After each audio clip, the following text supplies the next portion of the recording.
Todo lo que hacemos es gracias a ti, gracias a tu afiliación y gracias a tu voto. Porque con tu confianza y apoyo lo haces posible. Tu trabajo nos hace mejores. Tu voto vale mucho.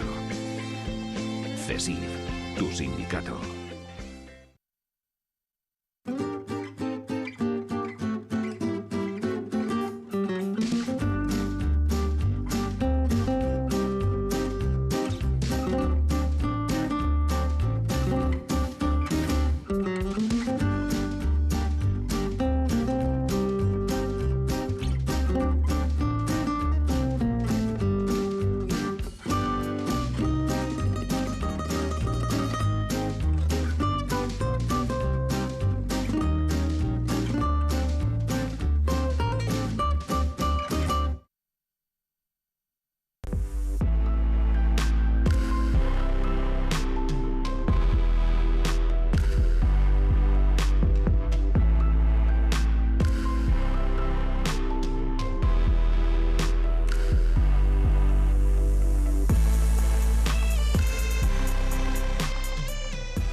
Això és Aragó Passeig de Gràcia.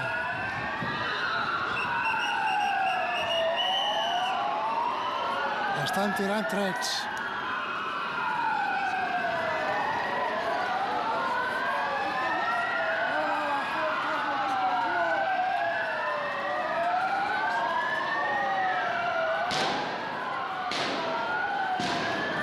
Sentiu? Més. Buenas tardes, son imágenes estas que ven que nos llegaron ayer desde Barcelona, desde la ciudad condal. Imágenes del Paseo de Gracia, lindando con la calle Aragón, pleno centro de Barcelona, y en la que se puede palpar la tensión que se vive en estos momentos en Barcelona, en Cataluña, una tensión de la que está pendiente todo el mundo, no solo en nuestro país, sino allende nuestras fronteras. Empieza a trascender qué está pasando en España, qué está pasando en Cataluña, qué ocurre en Barcelona. Y eso es algo que vamos a tratar de descifrarles en los próximos minutos dentro de nuestras modestísimas posibilidades. En cualquier caso, les invito a que se sumen, como siempre, a nuestro debate a través de nuestros perfiles en redes sociales, Ceuta Televisión en Facebook y en Twitter, @CeutaTV, como siempre. Y si me lo permiten, hoy quizá un poquito más que nunca les voy a poner el mismo límite, el de las buenas formas, el de la buena educación, para que todos podamos mantener un debate con posturas enfrentadas, si ocurriese así, pero siempre dejándonos llevar, bueno, pues por eso, por la filosofía del debate, en poner ideas y no entrar en la descalificación. Vamos a empezar a presentarles a nuestros invitados, como siempre, a mi izquierda geográfica. El primero de ellos, Muad Ayadi, es politólogo. Muad, buenas tardes. Buenas tardes. Y nacido en Mataró, provincia de Barcelona. Efectivamente. Oye, ¿tu tierra natal cómo la ves en estos momentos? Hombre, con preocupación, como no puede ser de otra manera, y con la incertidumbre de saber qué puede pasar el día de mañana, ¿no? Estamos ahora mismo ante un escenario que abre las puertas a cualquier posibilidad, y esperamos que evolucione en la buena dirección y que todo haya un poquito, como decimos ahí, de seny, de cabeza, y que se redireccionen las cosas hacia la buena dirección, hacia un diálogo real y efectivo que ponga un poquito de sentido común a todo lo que estamos viviendo, ¿no? Y a mi derecha geográfica se encuentra el profesor tutor también, licenciado en Ciencias Políticas y en Derecho, Alejandro Arnaiz. Buenas tardes. Buenas tardes, muchas Alejandro, gracias. También a ti, a Muad, por la invitación.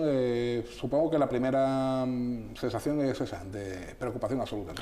Preocupación porque yo también, igual que el compañero, también tengo familia en la zona, es decir, en la provincia de Barcelona, y también están viviendo muy intensamente todo lo que está sucediendo, no solo ahora, sino los antecedentes que llevan aconteciendo desde hace ya varios años. Ajá. Bueno, la pregunta que yo creo que todo el mundo nos hacemos, ¿no? ¿Cómo hemos llegado aquí?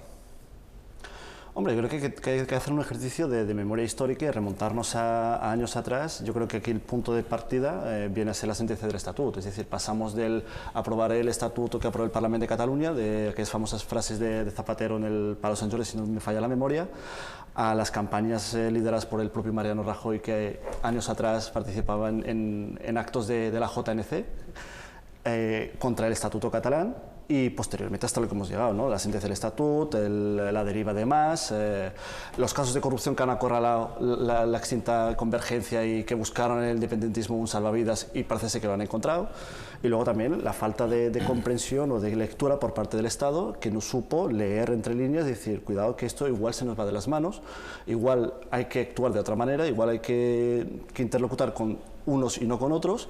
Sin embargo, eso al final acabó yéndose de las manos, ¿no? Y hasta que llegamos a esta posición de choque de trenes, y que yo aquí quería incidir en una frase, ¿no? que debería de resumir un poco lo que estamos viviendo.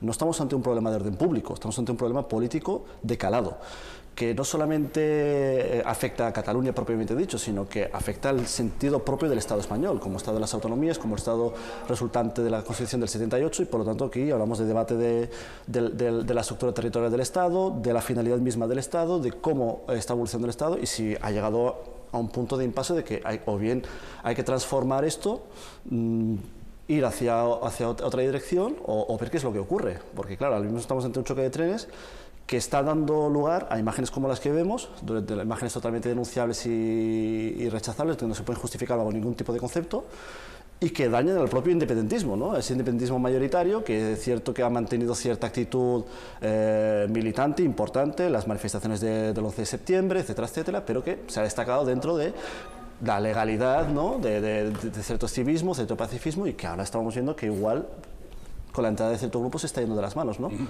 Alejandro, ¿cómo hemos llegado hasta aquí? Bueno, yo me remontaría un poco antes, porque el problema es que todavía el modelo territorial español no está cerrado del todo. Se habla muchas veces de la cuestión de crear a un Estado federal. Hay comunidades autónomas, como concretamente Cataluña, que tienen más competencias y más recaudación fiscal que cualquier Estado, Länder o alguna organización territorial descentralizada. España ahora mismo es el país más descentralizado del mundo después de Canadá. Fue un modelo que quedó ininterrumpido en la Segunda República, se llegó a aprobar el Estatuto de Autonomía en su momento y entrada en vigor el catalán, no llegó a aprobarse nunca el gallego, sí se aprobó en su momento el vasco en plena guerra civil, y eso ha sido una herida que ha quedado enquistada durante el tiempo. Se retomó ese modelo que no se llamaba entonces en la República, de comunidad autónoma, exportado y actualizado, y se hizo extensible a esas 17 comunidades autónomas y ciudades con estatuto de autonomía. Yo pienso que efectivamente coincido con el compañero que la modificación del Estatuto de Cataluña y sobre todo la sentencia del Tribunal Constitucional que declaró nulo determinados preceptos que venían establecidos en ese estatuto por ley orgánica marcaron ese punto de inflexión de toda la crisis que estamos sucediendo. Y otro error que yo creo que también tuvo en su momento el Estado fue transferir servicios que creo que son esenciales, como la sanidad y como la educación, que en Ceuta y Melilla, como todos sabemos, no está transferida, y eso es una herramienta que a lo largo del tiempo sirve mucho para marcar una realidad paralela en muchas cuestiones. Es decir, la educación es la base de todo. Hablamos muchas veces, los libros de historia de cada comunidad autónoma no coinciden, no son convergentes, y bueno, lógicamente la sanidad ha pasado algo parecido, en que tenemos comunidades de primer orden, comunidades de segundo orden, un sistema de financiación diferenciado, un sistema como el vasco y el navarro que tiene que se basan en una ley de mejoramiento, y luego uno especial, por ejemplo, con Ceuta y Melilla. Creo que no hay una armonización ni una equidad entre el resto de comunidades autónomas, y eso también es algo que se debería también abordar. No solo Cataluña está perjudicada, Cataluña tiene competencias que no tiene nadie. Pongamos, por ejemplo, ahora las personas que van a ser, que se les va a aplicar la sentencia, tiene un régimen penitenciario propio y tiene sus propias instituciones. Eso no lo tiene el resto de, por ejemplo, por citar un ejemplo, el resto de comunidades autónomas. Luego entraremos en debate cómo sería tan beneficioso, por ejemplo, el tercer grado en una comunidad autónoma que tiene su propio régimen penitenciario en detrimento de otras, ¿no? El resto, pues bueno, creo que a lo largo del debate iremos abordando razones. Yo me gustaría también argumentar razones de carácter histórico, razones de carácter también jurídico, cuestiones como el principio de autodeterminación, que creo que no tiene cabida, cuestiones, por ejemplo, que yo considero, y me ciño a la sentencia, y yo nunca lo vi, que hubiera un delito de rebelión. No ha habido los elementos constitutivos del tipo delictivo del alzamiento con armas y demás. Sí está habiendo violencia post ejecución de la sentencia, es decir, una vez que se ha conocido, y yo creo que ha sido una sentencia que, bueno, que también me gustaría que abordáramos si la sedición coincide con todos los elementos del tipo penal, de la acción típica, antijurídica y culpable propia del Código Penal. La rebelión viene establecida como un delito contra la Constitución española. No ha habido una declaración formal, en hechos coincidos, hay elementos que además han sido puramente políticos, y sin embargo la sedición es un delito contra el orden público, que además estamos viendo que sigue habiendo es decir, organizaciones tumultuosas y altercados en la calle perfectamente, como hemos visto ahora mismo recientemente. Sí, y ustedes pues están más o menos informados, pero yo estoy convencido que muchos de nuestros espectadores son aficionados al fútbol o al baloncesto. Esto ha trascendido a estos deportes y les digo por qué. En las últimas horas la Liga de Fútbol Profesional pedía al Comité de Competición de la Real Federación Española de Fútbol que el Fútbol Club Barcelona Real Madrid del sábado 26 de octubre se alternase el orden, es decir, se disputase en el Santiago Bernabéu. Ni Real Madrid ni Fútbol Club Barcelona han apoyado esta propuesta, es decir, los dos están de acuerdo en que se celebre el encuentro como determinó el sorteo en el Nou Camp. Pero es que en baloncesto el Barcelona juega pasado mañana en el Palau Blaugrana a las 9 de la noche, creo, contra el Alba Berlín, un partido de Euroliga. El Barça ha pedido aplazar ese encuentro porque coincide con la huelga general, la huelga de país de protesta contra la sentencia del Tribunal Supremo, y la Euroliga, la organización que gestiona la máxima competición de clubes europeos de baloncesto, ha rechazado esta petición. Cuando ya parece que no podemos tener, según garantizar, bueno, pues algo tan lúdico como un partido de fútbol, un partido de baloncesto, es que el problema es serio. Bueno, a mí me gustaría incidir, si me permites, adelante. Volviendo a tu intervención, que me parece en general adecuada a lo que estamos viviendo, pero hay una parte que creo que hay que clarificarla y no confundir con ella, ¿no? Que es el tema de las competencias, el marco competencial. Evidentemente, el marco competencial no sigue un criterio estrictamente político, sino que cualquier competencia atribuida a una comunidad autónoma, o bien un segundo nivel de descentralización, es decir, atribuida a un ente municipal, debe de ir ligada pues, a una autosuficiencia financiera, una capacidad real y efectiva de desarrollar esa competencia. En el momento en el que el Estado ve que esa competencia no puede desarrollarse, actúa de manera subsidiaria o bien recurre a la armonización y puede abrir la puerta, que no es fácil, de recuperarla para el Estado, siempre y cuando hablemos de una competencia exclusiva. ¿Qué es lo que quiero incidir aquí?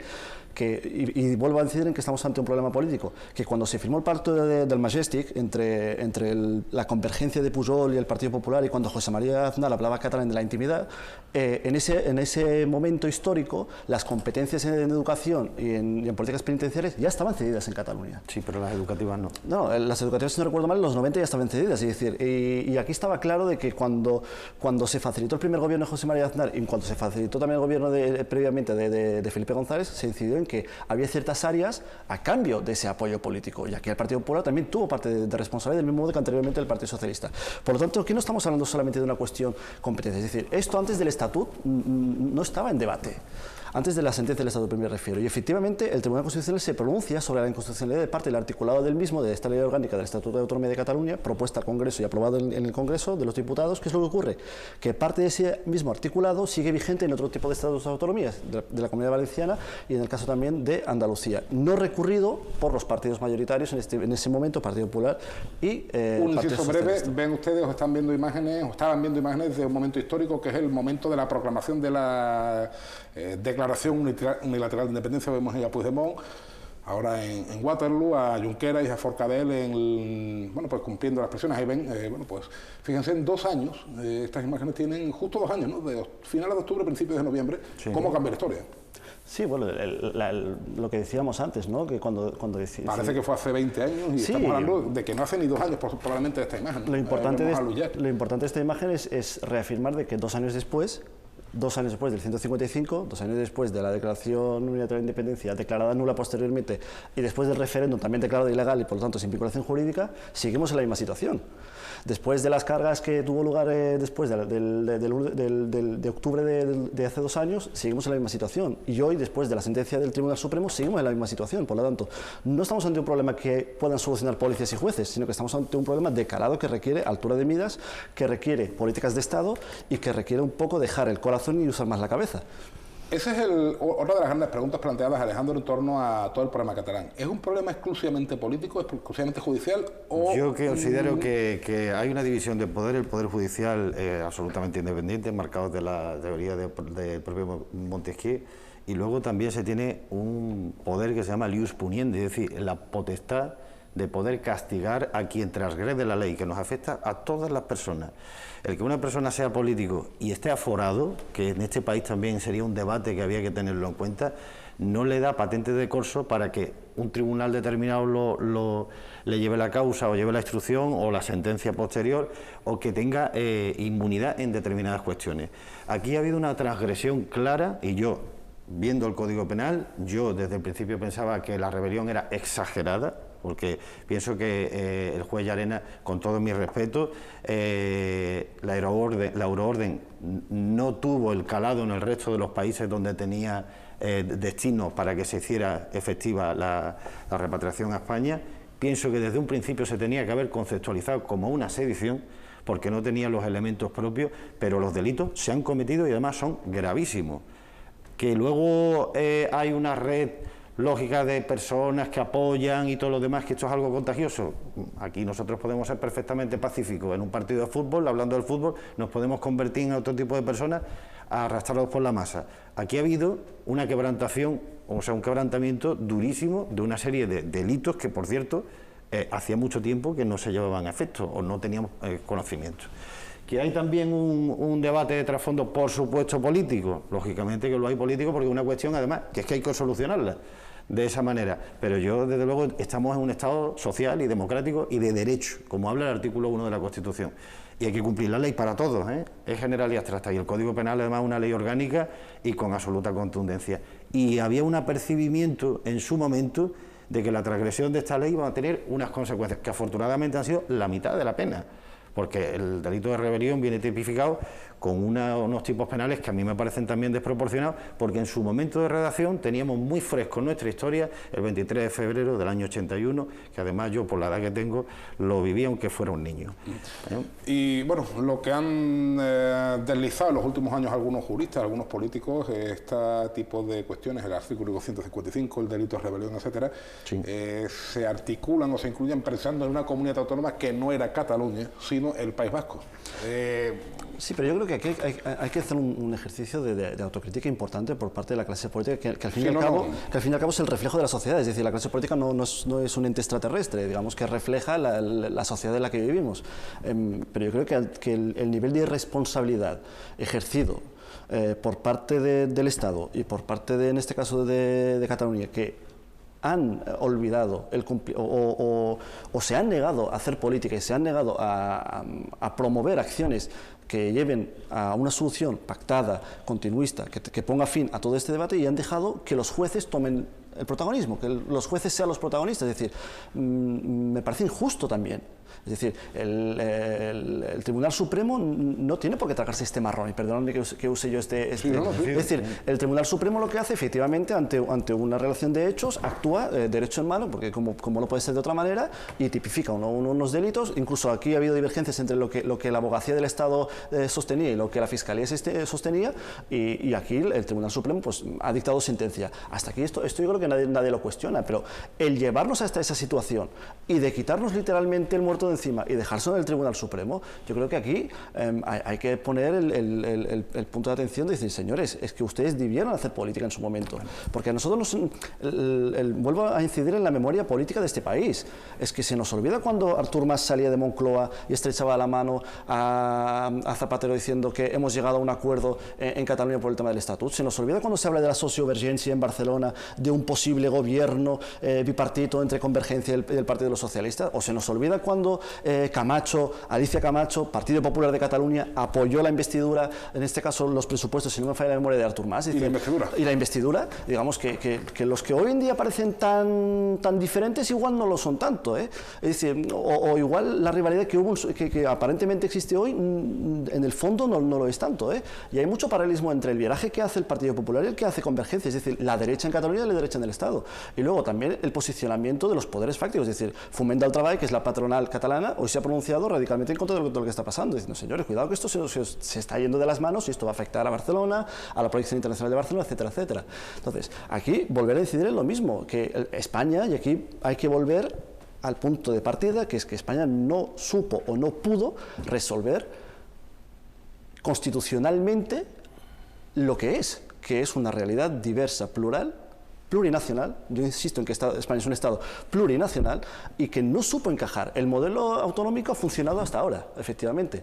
Gracias a Dios, y esperemos que ha citado antes la experiencia vasca, pero yo creo que la madurez de la sociedad en general. No, yo citaba la experiencia vasca porque precisamente estos mecanismos de salvaguarda se introdujeron pensando, claro. Sí, pero claro, la gravedad. Vamos a bajo en los años de la Constitución. Me permitió un momentito, ha habido muchos intentos de regionalización en España, incluso un Estado de pseudo-federalización con la Primera República, que duró solo un año, en 1873, con 4 presidentes. No, que incluso, perdón que te interponga, ni siquiera la Segunda República fue capaz, pero posteriormente a la Segunda República tampoco fue capaz, porque en el momento que se declara sale con Pancha del balcón de Generalitat y declara la República Catalana. Ellos partieron de un modelo de Estado integral. Efectivamente, como ha dicho el compañero, España es un Estado, lógicamente, unitario en un principio, porque el reino nadie se acuerda del reino nazarí de Granada, por cierto, que tenemos tantos pueblos que se llaman de la frontera por esa provincia y hasta la de Sevilla, que se firmó un pacto de Jaén entre el reino de Castilla con Alamar I.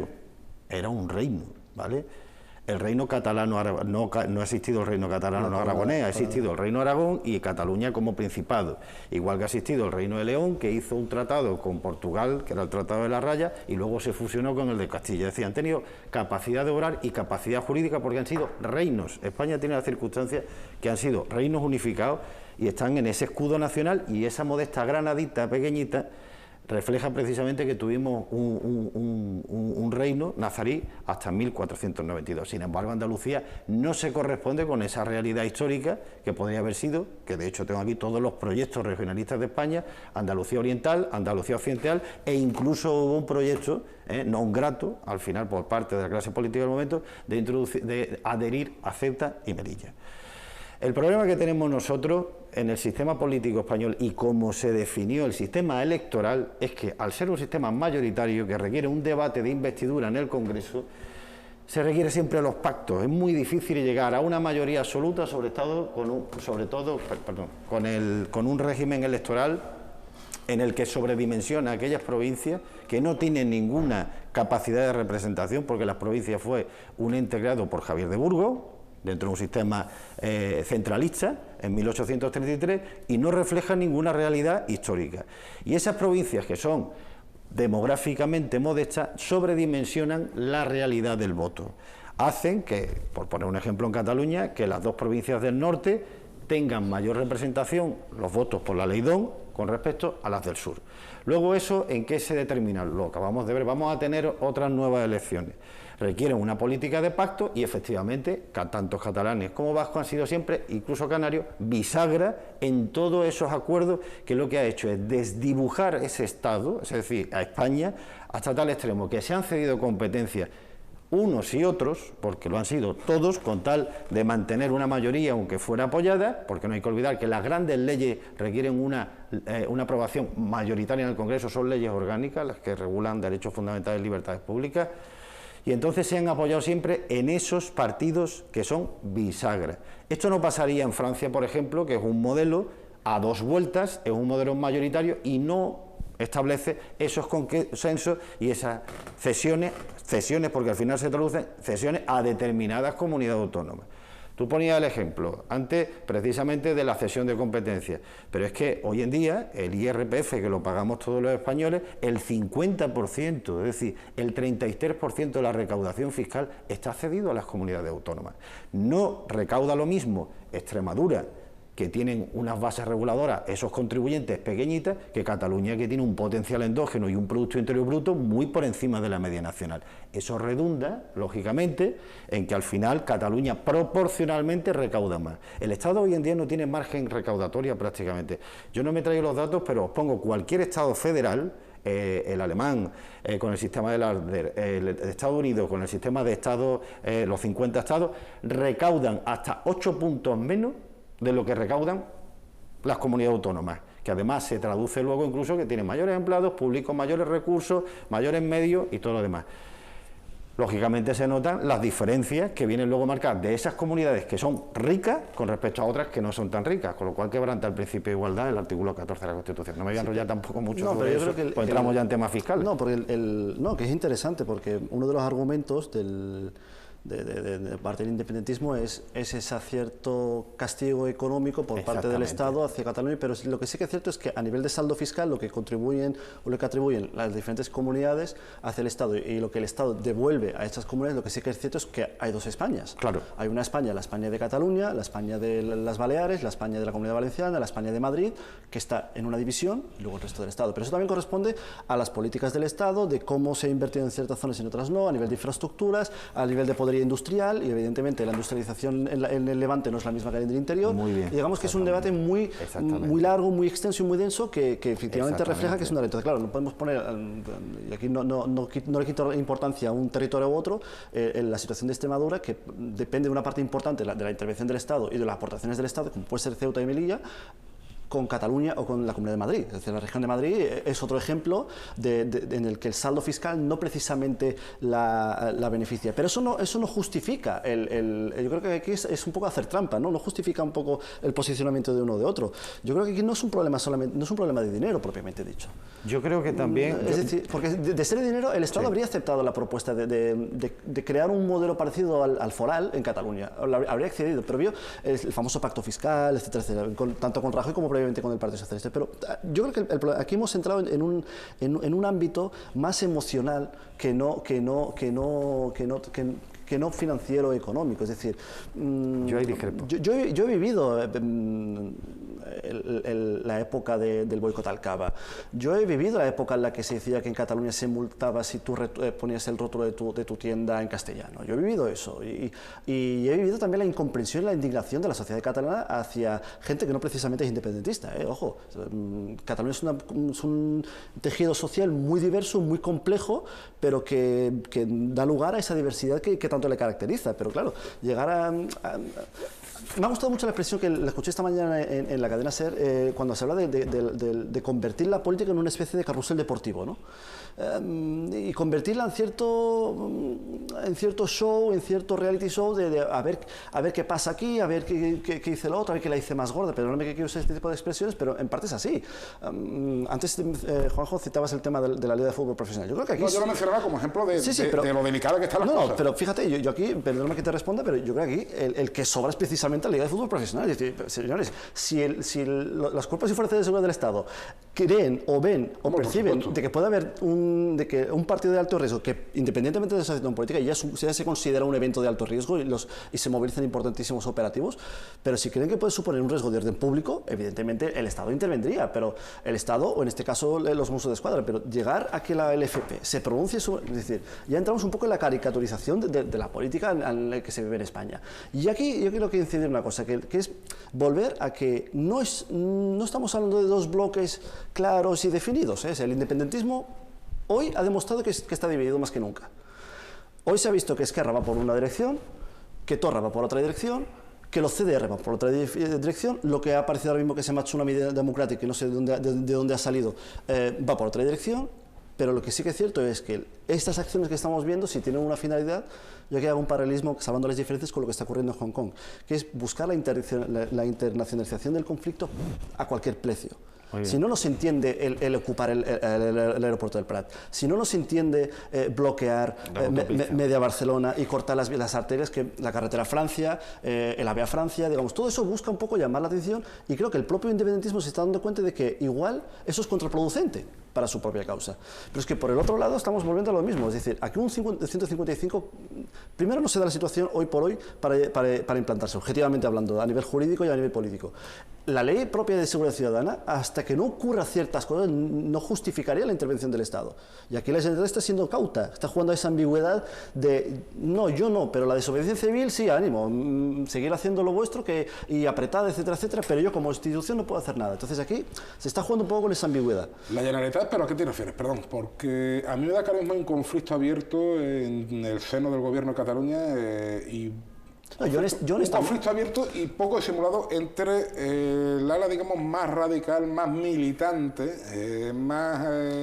que es el que representa el propio Torra, y Puigdemont vía Skype, ¿no? Vía Skype, efectivamente, y el conseller de Interior, Miquel Buch, ha dicho que, bueno, no, yo lo que veo aquí que él sigue siendo partidario de que al menos una mínima parte de la legalidad, sigue vigente en Cataluña, precisamente para evitar los 155. No, es decir, yo creo honestamente que aquí están pensados todos en clave electoral. Vamos a ver. Aquí hay una cosa que es las que elecciones en Cataluña van a tardar 2 meses más. 2 meses, no solamente eso, sino que aquí se está un poco jugando a demostrar quién es más independentista que el otro, porque casi todas las encuestas, dándole la fiabilidad que le corresponde a las encuestas, le dan una fuerza a Esquerra Republicana brutal. O sea, todo estudio demoscópico incide en que Esquerra va a arrasar en Cataluña, ya sea las generales o ya sea las autonómicas. Y eso, el sector Puigdemont, la ex-convergencia, incluso la propia ex-convergencia, ya empiezan a aparecer voces que están llamando a volver a esa idea del soberanismo catalanista no independentista. Ya hay nombres importantes, si no recuerdo mal, Campuzano, que ha sido diputado en el Congreso, etcétera, etcétera, nombres de peso que están llamando a volver a esa extinta convergencia, pero aquí están pensando en clave electoral. Yo esta mañana he estado siguiendo las declaraciones de Casado, he estado siguiendo las declaraciones de Rivera, y honestamente eso parecían mítines políticos, mítines electorales. Es decir, en la escenografía que ha usado Albert Rivera en Barcelona, rodeado de arrimadas y de su sustituta en el Parlamento, era propia de un mitin electoral, con un forzado discurso emotivo. El mismo Casado esta mañana hablaba de si nosotros llegamos a gobernar vamos a hacer y hacer. Digo yo, hombre, usar el atril de Moncloa para hacer campaña es un poco irresponsable en tanto que hombre de Estado, ojo. Es decir, aquí lo normal es que hubiera un posicionamiento unificado sobre unas ideas básicas de lo que es España.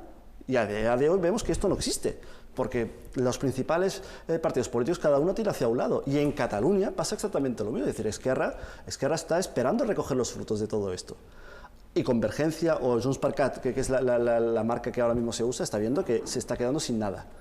El Partido Popular en este caso ya ve que en Cataluña, que después de las últimas elecciones, al quedarse siendo una opción residual, ya tanto le importa. Es decir, yo digo lo que pienso en clave nacional. No olvidemos que tiene a la extrema derecha justo al lado. Entonces, claro, bueno, si Abascal propone el estado de excepción, yo voy a intentar proponer algo intermedio, ¿no? La ley de seguridad ciudadana. Estamos hablando clarísimamente en clave electoral. Yo digo, yo echo en falta ese espíritu de Estado por parte de la clase política, que la verdad que deja mucho que desear tanto a derecha como a izquierda. Es que hoy Ábalos ha atacado a Unidas Podemos, el Partido Popular ha atacado al Partido Socialista, Vox en su línea, Ciudadanos, digo yo, aquí nadie está hablando de lo que está ocurriendo. Que ojo, que esto va más allá de unos contenedores quemados en la delegación del gobierno en Barcelona, ¿eh? Esto puede acabar peor. Yo quisiera decir, bueno, antes, volviendo al tema de fiscal, yo creo que lógicamente una reivindicación también histórica de Cataluña, porque ellos lógicamente han visto como tanto Navarra como el País Vasco tienen una ley de mejoramiento, ellos recaudan fiscalmente todo y lo gestionan, es decir, tienen ellos esa posibilidad. Lo que pasa es que, claro, Cataluña aporta más del 20% del Producto Interior Bruto a España.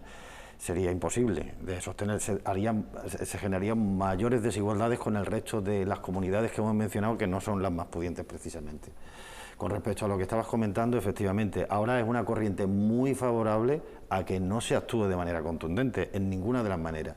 Tenemos las cámaras disueltas, concretamente el Senado, que es la propia, a la Comisión Permanente no le daría la legitimidad para llevar efecto la aplicación 155 con la división política que hay ya per se. Jurídicamente sería muy cuestionable también. Exactamente, estoy diciendo legitimidad, ¿no? Es decir, sería muy cuestionable, pero es que aparte la división política que hay, porque quién sabe el día de mañana, después de estas elecciones, después del 10 de noviembre, qué pactos se van a venir otra vez con este sistema electoral que tenemos, que no es mayoritario, hay que olvidarlo. La ley de seguridad nacional tiene unos matices que antes lo hablamos también, que son de coordinación, que veremos a ver cómo se lleva a efecto esa coordinación y las funciones que tiene la Delegación de Gobierno de Cataluña. Lo del estado de alarma o incluso el de excepción es algo bastante complicado de llevarse a efecto, sobre todo en el proceso que estamos en un gobierno en funciones, que no hay que olvidar que estamos en funciones.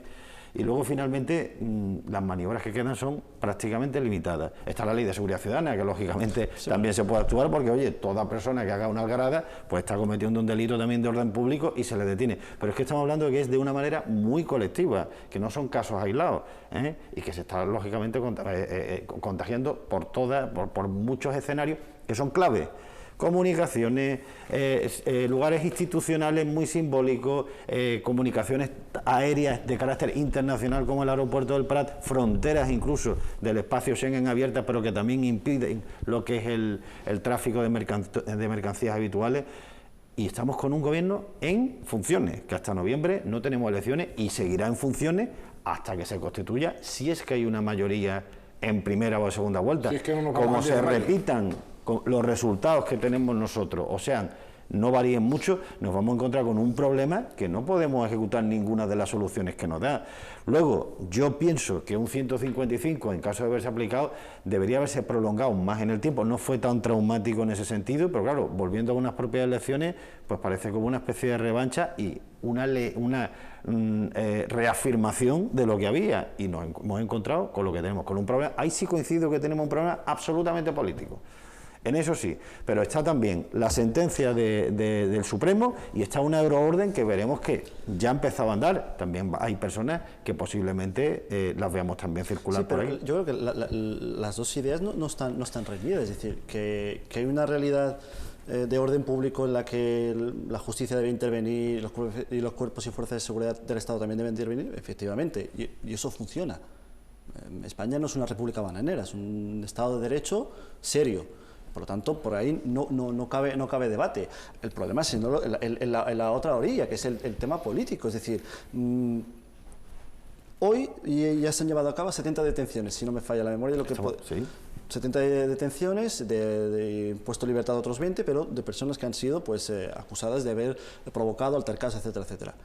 ¿Qué pasará mañana? Es decir, el problema ya no es en las detenciones que se puedan llevar o que el mecanismo de derecho en España funcione, que ya funciona, sino que seguimos teniendo un problema de encaje territorial muy serio en España, donde una parte no menos importante, que representa el 20-25% del PIB nacional, a nivel poblacional entre 7 o 8 millones de personas, donde al menos la mitad se posiciona a favor de separarse del resto del Estado, y aquí hay que poner soluciones encima de la mesa. Es decir, lo que decía Rufián al citarlo, sí, con la Constitución tal cual no se puede hacer nada. No, pero evidentemente las constituciones, y yo aquí no estoy apelando a los planteamientos del independentismo, del derecho de determinación, etcétera, etcétera, pero lo que sí que tal vez un federalismo simétrico puede ser una idea, tal vez un marco autonómico más amplio puede suponer una solución, pero claro, el problema es que esos actores que deberían de crear estos relatos y defenderlos están prácticamente inexistentes. Es decir, la ambigüedad con la que ha obrado el Partido Socialista en Cataluña durante todo este proceso ha sido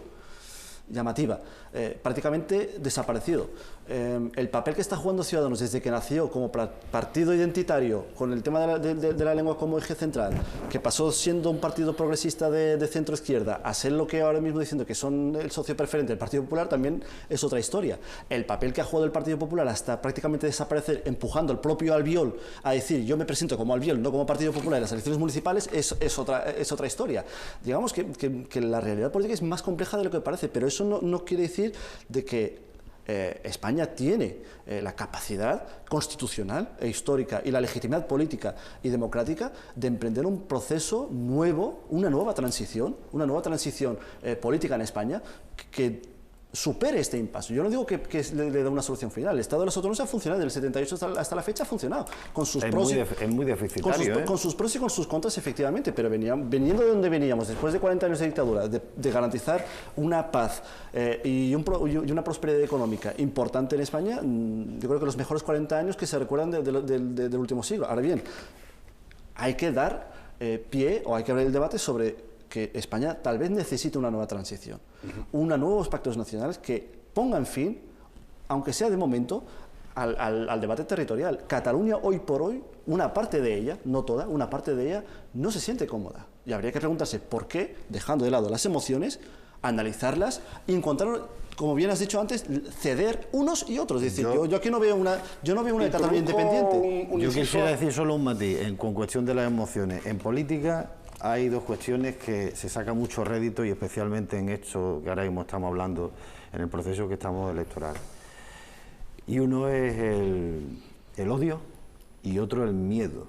Eso funciona en política, y si encima hay un tercer elemento, que es la ignorancia, nos vamos a los extremos. Y el problema es que la sociedad catalana está polarizada y enfrentada. Yo vi anteayer a una persona más joven que tú darle un puñetazo a una señora más joven que mi madre, que tampoco es tan mayor, pero eso, ¿cómo surge? ¿Qué se está haciendo? ¿De dónde ha surgido ese odio? ¿De dónde ha surgido? Y hay una manipulación enorme por parte, lógicamente, de lo que estamos hablando. Es decir, hay una clase política que estamos hablando que es muy deficiente, que se mantiene, se perpetúa, siguen, incluso se teledirigen desde el extranjero con una euroorden, y sin embargo, al final el pueblo, pues yo también hemos estado los dos en la facultad y hemos visto cómo muchas veces hemos ido todos a manifestaciones y muchas veces no sabíamos ni el sentido, pero no íbamos a clase. Luego, con el tiempo de la relatividad, yo soy mucho más mayor que tú, dices, bueno, y yo estaba en la manifestación del Insumiso y me veo aquí en el Teniente Ruiz con 24 años haciendo la mili. Y yo he sido el primero que he ido a esa manifestación, porque la gente cuando somos jóvenes, o éramos jóvenes que diga, la pasión y la libertad, sí, y el idealismo y el romanticismo, que aquí hay mucho ideal romántico, que se explica que han tenido 100 y pico presidentes de la Generalitat. Mentira, la Generalitat se creó en la Segunda República y se restituyó en el año 79, que fue en este caso Tarradellas. Los anteriores eran diputados generales que recaudaban fiscalmente al gobierno de Aragón, pero eso no se enseña en los libros de historia de Cataluña, se enseña que ha habido 100 y pico presidentes de la Generalitat, y sin embargo sí ha existido una institución, que además yo la doy en derecho de historia del derecho, que son los usatges catalanes. Eso sí, en la parte del derecho foral, porque ellos tienen además un código de familia propio y demás, pero las instituciones han sido propias de un principado, más tarde, y previamente de unos condados que dependían de los francos, ni más ni menos, que ni siquiera dependían de nosotros. Y escucha, lees, que yo soy un apasionado de la historia, algunas cuestiones que tú dices, bueno, esto chirría ya absolutamente demasiado. Y eso es un niño pequeñito, no me gusta tampoco decir la palabra adoctrinamiento, porque parece que no tenemos pensamiento crítico, pero ahí parece que hay un único discurso. Y cuando eso se institucionaliza en todo, en la televisión, en la educación, en la universidad y en todos los sitios donde la persona recepciona, eso luego tiene un calado en la sociedad. ¿Por qué no analizamos cómo era la Cataluña de hace 20 años o la que aprobó la Constitución, que fue precisamente es decir, la región, porque entonces no era comunidad autónoma, que legitimó más precisamente el referéndum? ¿Por qué ha cambiado tanto? Si ha habido una cesión constante y absoluta, que como yo estoy explicando, más que hasta en los propios estados federales. Cataluña tiene una capacidad de autogobierno que no lo tiene ningún estado lander alemán.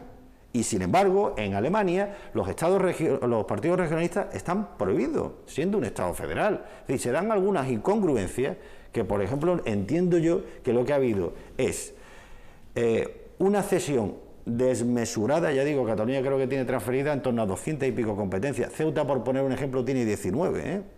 Y vamos bien. Y estamos bien, porque afortunadamente tenemos al Estado que nos subvenciona, que nos financia, y tenemos un régimen especial.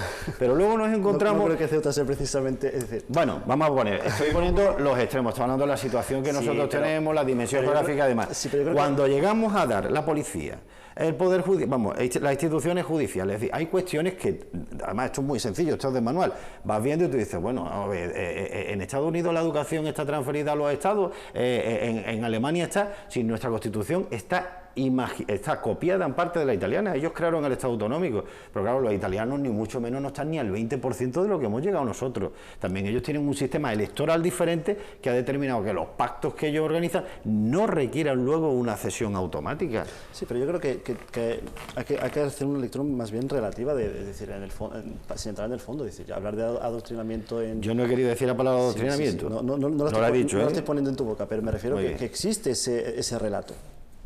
El de un ministro de Educación diciendo que hay que españolizar a los niños catalanes. También existe ese relato, esa escuela de pensamiento... Eso de hace 30 años, ¿lo escuché? No, de españolizar lo dijo Bert. Dijo Bert no hace nada, es decir,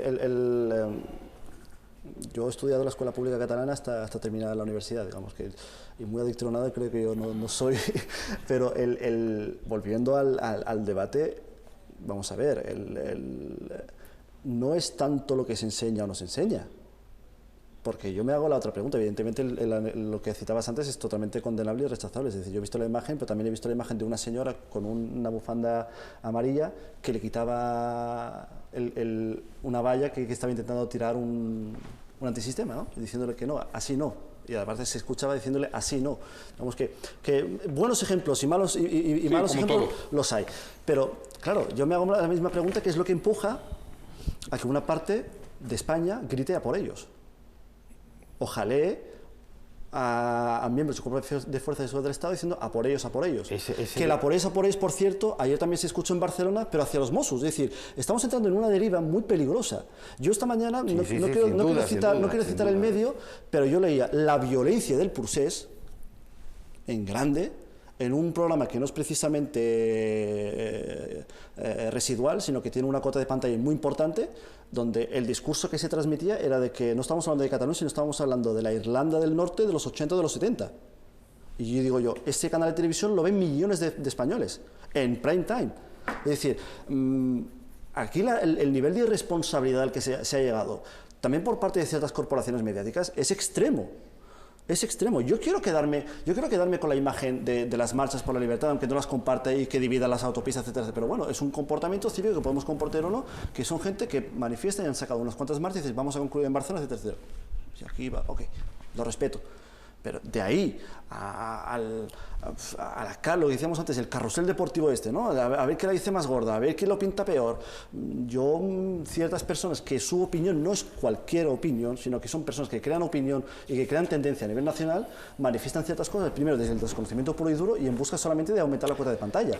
Y eso esta mañana era escandaloso. Incluso la propia televisión pública española, el canal 24 Horas, tuvo que disculparse por haber publicado una imagen que correspondía a 10 años atrás, que resultó ser un bulo, en la que aparecía la Fiera de Barcelona literalmente en llamas. Y decía, esta mañana fuerzas policiales afirman tal, y la propia corporación de la televisión española tuvo que disculparse diciendo que se nos ha colado. Pero claro, ¿cuánta gente ha visto ya eso? Y eso evidentemente del otro lado, que hay medios en Cataluña que pintan de que aquí hay un ejército de ocupación, etcétera, etcétera, etcétera. Digamos que aquí no es una cuestión de yo lo que... Perdón, quisiera solo decir un matiz, además lo voy a hacer... vuelvo otra vez al tema, y además coincidirás conmigo, del miedo y el odio. Y otra cuestión, la división. Es decir, tú eres diferente, eso en todo, tú eres diferente a mí. Mira, yo te voy a preguntar, ¿sabéis lo que... Hace 10 años no pasaba esto. Por supuesto, ¿sabéis lo que significa catalán? ¿De dónde viene la palabra catalán? Me lo has explicado antes, no lo sabía. Pues viene porque precisamente ellos eran francos y viene, yo pronuncio fatal el francés, pero la palabra castillo se dice château. Y la palabra châtelain significa gente de castillos. Y castellano significa tierra de castillos. Tampoco somos tan diferentes, ni unos ni otros. Yo tengo apellido catalán, a mucha honra, pero tengo primos que piensan de una manera que es libre y otros que piensan de manera contraria, divididos. Cuando éramos pequeñitos, lógicamente no podíamos hablar de política, pero mis tíos también, que entonces eran mucho más jóvenes, porque aquí la juventud muchas veces determina la pasión por las cosas y el romanticismo, que aquí también hay un elemento muy romántico, de aquí donde empieza cronológicamente todo, con el segador, con el tema de la ocupación... La mayoría social realmente, yo esto lo palpo y lo vivo, es decir, yo lo veo también en primera piel, es decir, la mayoría social no entra en esos detalles, es decir, yo recuerdo a mis vecinos gritar como locos el gol de Iniesta contra el Chelsea, de Visca el Barça y Visca Cataluña por llegar a la final de Champions, y al mismo tiempo celebrar la final del Mundial, que Barcelona fue de las calles que más se llenaron después del Mundial de España que ganó, de Sudáfrica. Es decir, que el debate de salón, que si me permite, no existe en la calle. Lo que sí que existe es que ciertas personas, ciertos grupos de interés muy interesados en avivar esto, permiten ciertos actos absolutamente responsables desde los medios de comunicación, desde las políticas y desde las instituciones que nos llevan a donde nos llevan. Porque, ojo, ¿quién habla ahora mismo de los pensionistas que hoy han llegado a Madrid? ¿Quién habla, por ejemplo, del bloqueo, que en Cataluña ya no hay gobierno? De facto no hay gobierno. Un gobierno que gobierne y que solucione los problemas de los catalanes no existe ahora mismo. Torra no está ejerciendo de presidente. Pero si tenemos un presidente que lo dirigen desde Waterloo. No, pero precisamente dice que los problemas de calle, los problemas sociales, los problemas económicos, España está a las puertas de una recesión mundial y todos esos problemas están en un segundo plano, y hoy en día la preocupación, es decir, aquí hay un interés espurio. Y perdón, estamos, según las proyecciones del propio gobierno británico, estamos a horas de conocer una fecha trascendental, que es la fecha en la que el Reino Unido saldrá y cómo saldrá de la Unión Europea. Totalmente. totalmente. Decían que antes de la medianoche de hoy habría noticias. Esto está pasando completamente desapercibido. Y afectará a España Hombre, especialmente. Aquí tenemos una cosita que tenemos una frontera aquí enfrente. La dependencia económica que tiene España con el Reino Unido. Es decir, que aquí hay problemas que se han pasado a un segundo lugar, aprovechando, insisto, es decir, aquí los líderes o quienes han capitaneado, abanderado todo esto, es que, ojo, que cuando se embargó la sede de Convergencia, lo primero que se embargó la sede de Convergencia, se habló del 3%, se habló de la corrupción en Cataluña, se habló de los distintos casos de corrupción, lo primero que salió fue gente abrazada a la estalada. Digo yo, no, es que la estalada no cubre tanta, perdón por el uso de la palabra, tanta mierda, pero es que en el lado opuesto también. Sí. Cuando estallaron tantos casos de corrupción, a mí la bandera española, la roja igualdad no lo cubre todo. Y aquí perdóname, y con esto termino, se ha incidido en los sentimientos más primitivos, con la finalidad de tapar las vergüenzas de unos y de otros, lo que nos va a costar muy caro, y Cataluña se está viviendo hoy por hoy. Nos quedan 5 minutos, o sea, tiempo para un par de intervenciones. Exactamente, yo pienso realmente, a mí la cuestión de los nacionalismos lo considero un tema absolutamente decimonónico, ha traído mucha ruina. De cualquier modo, tanto los de unificación como los de segregación. Hemos tenido el caso en los 90 en los Balcanes y en el siglo XIX y después de la Primera Guerra Mundial. Es un ideal romántico, es un ideal que además se remonta con una verdad que no es exclusiva ni mucho menos. La tendencia que tenemos en un mundo cada día más globalizado es en crear instituciones supranacionales donde todos estemos cada vez más unificados, como hicimos con el Tratado de la Unión Europea, que se consiguieron el libre tránsito de personas, mercancías, capitales, y hasta tenemos una moneda única, casi todo. Afortunadamente, yo no sé, yo no voy a echar mucho de menos los ingleses si se van, pero eso sí, la Unión Europea nos hace de luego mucho más fuertes que divididos. Tenemos otra serie de instituciones como la ONU que afortunadamente garantiza y define muy claro lo que es el principio de autodeterminación y está en un marco de descolonización. Yo sepa, Cataluña no ha sido nunca una colonia, ha sido un principado del Reino de Aragón. A mí me preocupa tremendamente, y lo hablamos antes, no lo que está pasando, sino que hayan muerto. Eso sería ya lo peor. Y el problema es que vamos a un camino, ha pedido una persona que ha perdido un ojo, también, y hay una violencia en las calles que el Código Penal está ahí, la Ley de Seguridad Ciudadana, pero el problema es que esto se contagie y sean las propias autoridades, que además tienen un agravante en todo esto, porque yo no los excuso, una persona que es autoridad o funcionario público, sobre todo autoridad, hay unos delitos que se llaman especiales, prevaricación, cohecho, malversación y demás, le afectan a ellos, no al resto de las personas que no tienen esa condición. Y estos son delitos graves que además han cometido autoridades. De hecho, los Jordis yo no lo considero en este caso, me ha parecido una opinión lógicamente modesta, desproporcionada, porque son personas que pertenecen a asociaciones, no tienen autoridad ninguna. Y entonces creo que ha sido, pero vamos, con todo el respeto a la sentencia, eso es una apreciación subjetiva. Recurrible. Y también recurrible, también está el Tribunal Europeo de los Derechos Humanos y demás. Pero a mí me hubiera preocupado una sentencia de rebelión, porque sí, yo creo que desde mi punto humilde de vista hubiera sido desproporcionada, porque no se cumplían las condiciones del tipo. Pero esta sentencia que va en una materia en sedición y que encima van a estar bajo el paraguas de las instituciones penitenciarias catalanas, que son además más condescendientes, y hay una serie de ventajas que con un futuro, ya llevan un año y pico de condena, no hay que olvidarlo, casi 2 años. Entonces, en poco tiempo no hace falta una amnistía, ya veremos cómo los permisos carcelarios van a ser cada vez, porque la legislación lo permite. Perdóname que me he comido el sitio. Espera un par de minutos. Sí, muy breve. Yo creo que hay que incidir en 3 ideas fundamentales. La primera, que estamos ante un problema de índole política y no ante un problema de orden público, por lo tanto requiere de una respuesta política por parte del Estado y por parte, evidentemente, de las instituciones catalanas. Hay que volver a la política y dejar de lado las emociones y dejar de lado el romanticismo que nos ha llevado a unas consecuencias, esperemos que no evolucionen a más y que no evolucionen a peor. Por otro lado, y importante, en lo que se refiere antes al tema penitenciario, estamos en un Estado de Derecho, y si el Estado, las instituciones judiciales perciben o detectan cualquier violación o cualquier interpretación torticera o cualquier medida que persiga dar cierto trato de favor, etcétera, etcétera, en las instituciones penitenciarias catalanas, tienen no solamente el derecho, sino la obligación de intervenir, y puede hacerlo. Es decir, que está todo inventado. Está todo inventado, y por lo tanto el hecho de que estén en Cataluña no cambia de facto nada. Lo que sí que quiero volver a incidir: España está viviendo una vez más una importante crisis territorial. España sigue sin responder, o sigue sin poder definir lo que es, o sigue sin aceptar lo que es. Porque yo creo que una parte de los españoles sí que son conscientes de que España es un Estado plurinacional, diverso, y que por lo tanto el marco legal, el marco constitucional y el marco territorial debe de reflejar y debe de asentar esa diversidad plurinacional que caracteriza precisamente a España. Porque España no es Alemania. Alemania no tiene la diversidad que tiene España, ni la historia que tiene España. Italia mucho menos. Italia se crea no hace nada. Digamos que Italia de facto es una regionalización administrativa. Francia es la estructura de los departamentos franceses es básicamente administrativa. No estamos hablando de algo sustancial como ocurre en España. Efectivamente, España es un país descentralizado, pero que debe de caminar más hacia esa descentralización. Repito, volver al sentido común, volver a las mesas de debate y repito, y aquí yo lo digo como catalán, y aquí y si me permites 10 segundos más, Juanjo, el que quiera hacer política debe de hacer política. Si tú quieres hacer activismo asociativo, adelante. Pero lo que tú no puedes ser es un presidente de una institución como la Generalitat de Cataluña y al mismo tiempo ejercer de activista. Una u otra. Lo que tú no puedes decir es yo lidero o yo responsabilizo de la política de seguridad de los Mossos d'Esquadra y al mismo tiempo encabezar unas movilizaciones. Aquí hay una contradicción muy grave y esto nos está llevando a un abismo que esperemos no acabe en consecuencias más drásticas. Pues esperemos que sí, esperemos que no acabe en consecuencias más drásticas de las que de momento ya he tenido, que son bastante graves, bastante delicadas. Tanto Alejandro como Mua, tanto Mua como Alejandro, muchísimas gracias por habernos acompañado y hasta una próxima ocasión. Y a todos ustedes decirles que dentro de 7 días volvemos a tener una cita con un tema totalmente distinto al de esta semana y esperarles que nos acompañen de nuevo. Sean felices.